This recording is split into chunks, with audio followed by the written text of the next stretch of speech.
दोस्तों ये कहानी है जू की, जो कि एक डिटेक्टिव होता है। लेकिन फिर एक केस के दौरान जू को पता चलता है कि इस दुनिया में इंसानों के अलावा एलियंस भी एग्जिस्ट करते हैं।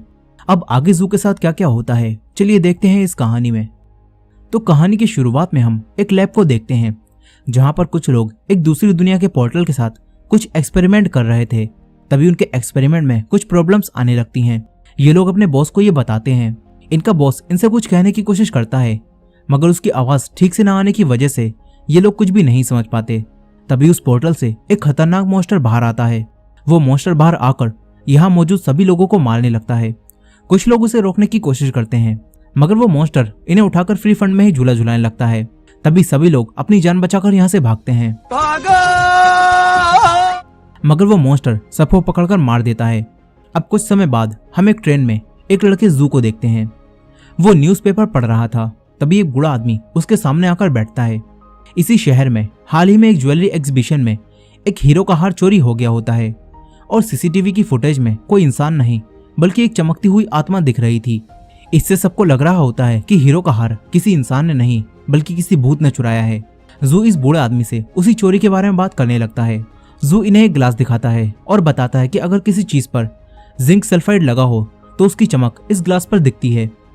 फिर जू कहता है कि चोर पहले से ही किसी बॉक्स में छुपकर एग्जीबिशन में पहुंच गया होगा और फिर उसने वहां पहुंचकर सीसीटीवी के लेंस को बदल दिया होगा और खुद जाकर बेसमेंट में छुप गया होगा। इसके बाद जब रात में सभी लोग वहां से चले गए थे तो वो चोर बाहर आया होगा और उसने हीरो का हार चुरा लिया होगा। जू कहता है कि उसने खुद पर जिंक सल्फाइड लगा लिया था और वहां लगे कैमरों के लेंस उसने पहले ही बदल दिए थे, जिससे वीडियो में वो किसी आत्मा की तरह दिख रहा था। और इससे लोगों को लगने लगा कि पुरानी हवेली की चुड़ैल ने आकर वो हीरो का हार चुरा लिया है। अब तभी उस बूढ़े आदमी का स्टेशन आ जाता है। वो जू से कहता है कि तुम्हारी बातें काफी अच्छी हैं, मैं तुमसे और बातें करता, लेकिन अब मुझे जाना होगा। ये कहकर वो बूढ़ा आदमी यहाँ से जाने लगता है। तभी जू उस आदमी से कहता है कि मैं ऐसे ही तुम्हें ये सब नहीं बता रहा था, तुम ही वो चोर हो। अब ये सुनकर वो आदमी भागता है, लेकिन जू उसे रोक देता है। जू उससे फाइट करता है और उसे पकड़ लेता है। जू कहता है कि मैं एक प्राइवेट डिटेक्टिव हूँ। अब जू अपने ऑफिस में वापस आ जाता है। यहाँ यंगलिन नाम की एक लड़की पहले से ही उसका इंतजार कर रही थी। यंगलिन जू से बात करती है और अपने डैड की एक पिक्चर दिखाकर कहती है कि मुझे इन्हें ढूंढना है। यंगलिन कहती है कि ये मेरे डैड हैं, जो कि 15 साल पहले कहीं गायब हो गए थे, लेकिन अभी एक हफ्ते पहले उन्होंने मुझे ये पिक्चर भेजी है। अब ये सुनकर जू इस पिक्चर को एनालाइज करता है और कहता है कि इस पिक्चर में एक कोड है, जिसे समझने के लिए हमें एक नंबर चाहिए। जू यंगलिन से कहता है कि तुम्हारे डैड ने ये पिक्चर तुम्हें भेजी है, यानी कि तुम उस नंबर को जानती हो। यंगलिन पहले तो कहती है कि उसे वो नंबर नहीं पता, मगर बाद में यंगलिन उस नंबर को याद करके जू को बता देती है। इसके बाद जू उस कोड को क्रैक करता है, जिससे उन्हें एक कोऑर्डिनेट मिल जाता है और उसे समझकर ये दोनों एक जंगल में आ जाते हैं। तभी चलते चलते यंगलिन का पैर फिसलता है और वो नीचे गिर जाती है। जू उसे पकड़ लेता है, लेकिन फिर वो दोनों ही वहां से नीचे गिर जाते हैं। यहाँ आकर इन दोनों को एक गुफा मिलती है। ये दोनों गुफा के अंदर जाते हैं, जहां से ये दोनों यंगलिन के डैड के लैब में पहुंच जाते हैं। दरवाजा खुलते ही इन्हें वही सारे मरे हुए लोग मिलते हैं जिन्हें उस मॉन्स्टर ने मारा था। जू डेड बॉडी को देखकर समझ जाता है कि इस आदमी को मरे हुए ज्यादा समय नहीं हुआ है। अब ये दोनों आगे बढ़ते हैं। यहाँ इन्हें ग्लास में एक ग्लोइंग ऑब्जेक्ट दिखता है। इन्हें लगता है कि ये कोई मीटियोराइट है। अब यहीं जू को वो पोर्टल दिखता है जहां से वो मॉन्स्टर अंदर आया था, लेकिन वो पोर्टल अभी बंद होता है। इसीलिए जू को समझ नहीं आता कि इन लोगों को मारने वाला आखिर लैब में आया कहां से, क्योंकि जब वो दोनों अंदर आए थे तो लैब में अंदर आने का दरवाजा बंद था। अब वहीं दूसरी तरफ यंगलिन सीसीटीवी की फुटेज को देख रही थी। यंगलिन उसमें अपने डैड को देखती है, जो कि उसी पोर्टल से दूसरी दुनिया में चले गए थे और फिर कभी वापस नहीं आए। यंगलिन ये देखकर चौंक जाती है। तभी उससे वही पोर्टल ओपन हो जाता है और जू उस पोर्टल से दूसरी दुनिया में चला जाता है। जू कुछ भी समझ पाता इससे पहले ही एक कीड़े जैसा मॉन्स्टर उसके सामने आकर उस पर हमला कर देता है। जू किसी तरह उस मॉन्स्टर से बचकर वापस अपनी असली दुनिया में आ जाता है। जू और यंगलिन इस पोर्टल को देखकर घबराए हुए थे। इन्हें समझ नहीं आता कि ये क्या है। अब तभी पोर्टल में कुछ होने लगता है और ये जगह तबाह होने लगती है। ये दोनों यहाँ से भागते हैं। वो दोनों लैब से बाहर निकल जाते हैं। तभी उस मीटियोराइट का ग्लास टूट जाता है और उसकी एनर्जी बाहर निकलकर जू के अंदर चली जाती है, जिसके बाद यहाँ एक धमाका होता है और फिर ये दोनों बेहोश हो जाते हैं। थोड़ी देर बाद जब जू को होश आता है तो वो यहाँ अकेला होता है। उसे यंगलिन यहाँ कहीं भी नहीं दिखती, इसीलिए वो वापस अपने घर जाने लगता है। लेकिन इस वक्त उसके आसपास की चीजें अजीब तरह से मूव कर रही होती हैं। ऐसा लगता है मानो वो किसी और ही दुनिया में हो। अब तभी जू के सामने जादू आ जाता है। ये एलियन जू पर हमला कर देता है। तभी जू उसके एक बोतल मारकर उसे गिराता है और फिर उसे पीटने लगता है। लेकिन फिर जू देखता है कि ये तो एक आम इंसान है जिसे उसने बचा दिया है। अब जू ये देखकर यहाँ से भागता है और अपने घर आ जाता है। जू उन्हीं चीजों के बारे में सोचने लगता है जो उसने लैब में देखी थी। जू दोबारा से यंगलिन की डेड की उसी फोटो को देखता है और इस बार उस फोटो में जू को एक घर का एड्रेस दिखता है। जू उसी एड्रेस पर जाने लगता है, लेकिन बीच में ही उसकी गाड़ी कई सारे क्रॉस से टकरा जाती है, जिससे उसकी गाड़ी का एक्सीडेंट हो जाता है। फिर जू पैदल चलकर उस गांव तक जाता है। जू उस घर में पहुंच जाता है, लेकिन घर के बाहर ताला लगा हुआ था, इसलिए जू उसे तोड़कर अंदर जाता है। जू को पता चल जाता है कि ये घर यंगलिन के डैड का घर है, लेकिन ये घर काफी अजीब तरह से डेकोरेट होता है। यहाँ एक ही तरह के कई सारे जूते थे और पेंटिंग्स ऊपर लटकी हुई थी। इससे जू समझ जाता है कि यंगलिन के डैड काफी चालाक इंसान थे।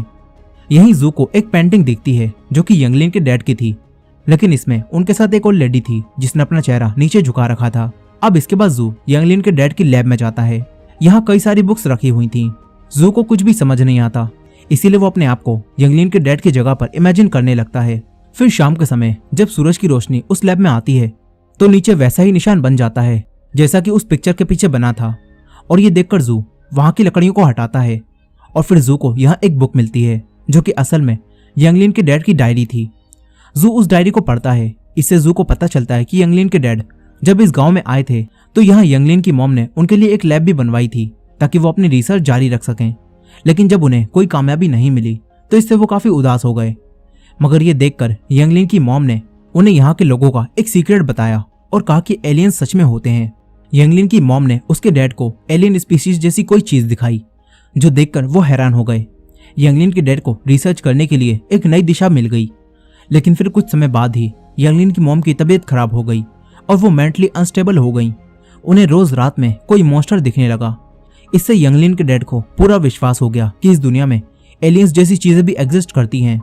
इसीलिए उसके डैड ने वही एलियन स्पीसीज जैसी चीज चुरा ली। अब प्रेजेंट डे में घर में जू को कोई दिखता है। जू उसके पीछे जाता है। वो घर में चारों तरफ देखता है। तभी उसी एलियन जैसी कोई भूतनी जू पर हमला कर देती है।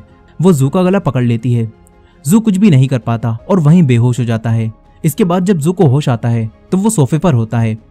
फिर उसके सामने यंगलिन आती है। उसे देखकर जू चौंक जाता है और पूछता है कि तुम यहाँ क्या कर रही हो। यंगलिन कहती है कि ये मेरे डैड का घर है, मैं यहाँ उनका कुछ सामान लेने आई हूँ। यंगलिन उससे पूछती है कि तुम यहाँ क्या कर रहे हो। जू से बताता है कि उसने यहाँ एक मॉन्स्टर देखा है। ये सुनकर यंगलिन उससे कहती है कि अब तुम इस सबसे दूर रहो, मैंने तुम्हें तुम्हारे पैसे भी दे दिए हैं। लेकिन जू नहीं मानता। जू यंगलिन से पूछता है कि तुम्हारे डैड के साथ उस पेंटिंग में वो औरत कौन है। यंगलिन कहती है कि वो मेरी मॉम है, जो कि अब इस दुनिया में नहीं रही।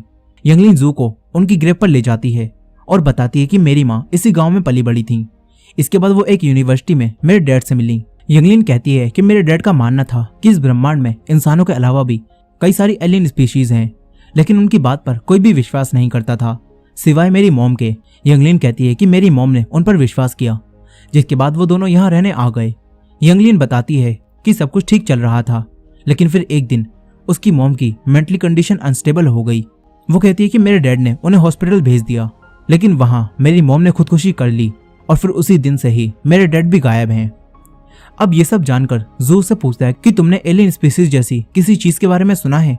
यंगलिन बताती है कि मेरी मॉम ने मुझे बताया था कि इस गांव में एक दरवाजा था जो कि इस दुनिया को सीधे एक ऐसी दुनिया से जोड़ता था जहां जाकर इंसान एक ग्रेट वर्ल्ड में पहुंच जाता था, और उस दरवाजे को खोलने की चाबी वही एलियन स्पीसीज थी।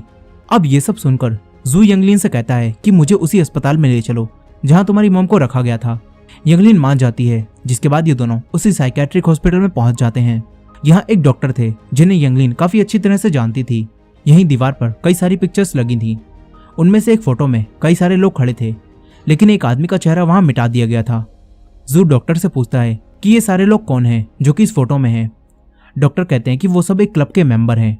जू पूछता है कि ये लोग किस क्लब के मेंबर हैं, तो इस पर डॉक्टर झूठ बोल देते हैं। जू समझ जाता है कि इस फोटो में जिस आदमी का चेहरा मिटाया गया है वो यंगलिन के डैड हैं। अब इसके बाद ये दोनों यंगलिन की मॉम का वही रूम देखते हैं जहां पागल होने के बाद उन्हें रखा गया था। डॉक्टर कहते हैं कि तुम्हारी मॉम को कुछ भ्रम होते थे जिसमें उन्हें कई सारे मॉन्स्टर दिखते थे। जू डॉक्टर की ये सारी बातें सुन रहा था। तभी उसे एक लेडी दिखती है जो कि इस रूम में झांक रही थी। वो लेडी जू को देखकर यहाँ से भाग जाती है। डॉक्टर जू से कहते हैं कि वो औरत पागल है और वो ऐसे ही हर कहीं झांकती रहती है। अब ये दोनों यहाँ से जाने लगते हैं। तभी वही औरत इन दोनों के सामने आती है और यंगलिन को देखकर कहने लगती है कि ये पागल औरत है, इसने हमारे साथ गद्दारी की है, इसे मार दो। अब तभी कुछ लोग आकर उसे पकड़कर ले जाते हैं। डॉक्टर कहते हैं कि ये पागल है, इसकी बातों पर ध्यान मत दो। लेकिन जू को शक हो जाता है कि दाल में कुछ तो काला है, इसीलिए जू रात में छुपकर इसी हॉस्पिटल में आ जाता है। जू का पीछा करते हुए यंगलिन भी यहाँ आ जाती है। जू से कहता है कि डॉक्टर ने हमसे झूठ बोला था, क्योंकि वो पागल औरत तुम्हें तुम्हारी मॉम समझकर वो सारी बातें बोल रही थी। अब इसके बाद ये दोनों उसी औरत की सेल में जाते हैं। वो औरत यंगलिन को देखकर कहने लगती है कि तू गद्दार है। जू उनसे पूछता है कि इसने क्या किया है। इस पर वो औरत कहती है कि इसने एलियन स्पीशीज का राज शैतान को बताया और शैतान ने एलियन स्पीशीज को चुरा लिया है। वो औरत कहती है कि इसे सजा सुनाई गई थी, मैंने देखा था। जून से पूछता है कि तुमने क्या देखा था। वो औरत कहती है कि उस रात कई सारे लोग इकट्ठा हुए और उन्होंने उसे फांसी पर लटका दिया था। अब ये सुनकर यंगलिन समझ जाती है कि उसकी मॉम ने सुसाइड नहीं किया, बल्कि उन्हें मारा गया है। यंगलिन गुस्से से पूछती है कि उन्हें किसने मारा। अब तभी इस रूम में कुछ होने लगता है। जू बाहर जाने के दरवाजे को खोलता है, लेकिन वो लॉक हो चुका था। फिर जू कुछ एलियंस को देखता है जो कि यहाँ आ रहे थे। जू ये देखकर यंगलिन को लेकर यहीं छुप जाता है। फिर वो दोनों एलियंस यहाँ आते हैं और उस लेडी को एक चंसू से बेरहमी से मार देते हैं। वो एलियन यंगलिन को भी देख लेते हैं और यंगलिन को पकड़कर मारने लगते हैं। तभी जू उसे छुड़ाता है, लेकिन वो एलियंस इन पर भारी पड़ रहे थे। तभी यंगलिन उसी चैंसो से एक एलियन को मार देती है। इसके बाद ये दोनों एलियन से बचकर भागते हैं और कार में बैठकर हॉस्पिटल से निकल जाते हैं। लेकिन फिर घर में आने के बाद जू समझ जाता है कि उसके अंदर भी यंगलिन की मॉम जैसे सिम्टम्स आ रहे हैं और उसे जो बार बार एलियंस दिख रहे हैं वो असली हैं। जू कहता है कि अगर हमें इस सब को रोकना है तो हमें तुम्हारे डैड को ढूंढना होगा। अब यही उसके हाथ पर चोट लग गई होती है, इसीलिए यंगलिन उसके हाथ पर पट्टी करती है। फिर अगली सुबह यंगलिन जू को बताती है कि मेरे डैड जा चुके हैं। वो कहती है कि मैंने लैब की सीसीटीवी फुटेज में देखा था कि वो उस पोर्टल से दूसरी दुनिया में चले गए और फिर कभी वापस नहीं आए। यंगलिन कहती है कि तुम्हें लैब में रखा वो मीटियोराइट याद है, शायद वो मीटियोराइट ही वही एलियन स्पीशीज है जिसे मेरे डैड ने चुराया था, और जब लैब ब्लास्ट हुई तो उसकी एनर्जी तुम्हारे अंदर आ गई, इसी वजह से अब तुम्हारे साथ भी ये सब कुछ हो रहा है। अब ये सब सुनकर जू काफी गुस्सा हो जाता है। वो तुरंत यहाँ से चला जाता है। जू काफी तेज ड्राइव करके जा रहा था, तभी वही मॉन्स्टर आकर जू की गाड़ी पर अटैक कर देता है। इससे गाड़ी का एक्सीडेंट हो जाता है, लेकिन जू बच जाता है। तभी वो मॉन्स्टर जू पर हमला करने वाला था, मगर तभी यंगलिन आकर उस मॉन्स्टर को उड़ा देती है। फिर यंगलिन जू को बताती है कि दूसरी दुनिया में जाने का एक और रास्ता है जो कि इसी गांव में है, अगर हमने उसे ढूंढ लिया तो शायद तुम ठीक हो जाओ। अब ये जानकर जू यंगलिन के साथ उस दरवाजे को ढूंढने लगता है। इन्हें वो दरवाजा मिल जाता है, लेकिन उस दरवाजे के आसपास कई सारे लोग अजीब से मास्क लगाए उसके चारों तरफ पहरा दे रहे थे। तभी एक औरत जू और यंगलिन को देखकर घंटी बजा देती है और सभी लोग इन्हें पकड़ने आने लगते हैं। जू उन सबसे अकेले ही फाइट करता है। ये दोनों ने मारकर आगे बढ़ते हैं। तभी एक और मास्क लगाया बहरूपिया जू पर हमला कर देता है। जू उससे फाइट करके उसे भी मार देता है। तभी एक और आकर यंगलिन को पकड़ता है। जू उसके चाकू फेंक कर मारता है, जिससे उसका मास्क हट जाता है और ये दोनों देखते हैं कि ये तो वही डॉक्टर है। अब डॉक्टर को छोड़कर ये दोनों आगे बढ़ते हैं। इन दोनों को वही पोर्टल मिल जाता है, लेकिन ये पोर्टल बंद होता है। अब तभी यहाँ वैसे ही और लोग आते हैं और फिर इनका लीडर सामने आता है। वो कहता है कि हमने एलियन स्पीशीज के राज को छुपाने की कसम खाई है और हम पोर्टल के दूसरी तरफ किसी को भी नहीं जाने देंगे।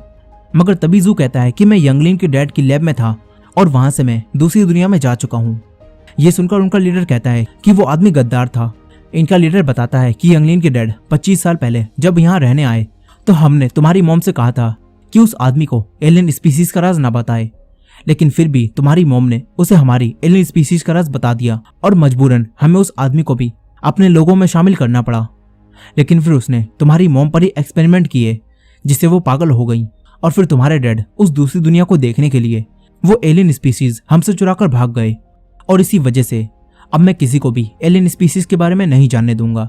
अब इनका लीडर यही स्पीच दे रहा था और तभी जू की पावर की वजह से वो पोर्टल खुल जाता है और वही मॉन्स्टर बाहर आकर इन सभी लोगों को मारने लगता है। ये सब लोग बचकर भागते हैं। इन लोगों को मरता हुआ देखकर जू और यंगलिन इन लोगों को बचाने के लिए पोर्टल से दूसरी तरफ चले जाते हैं।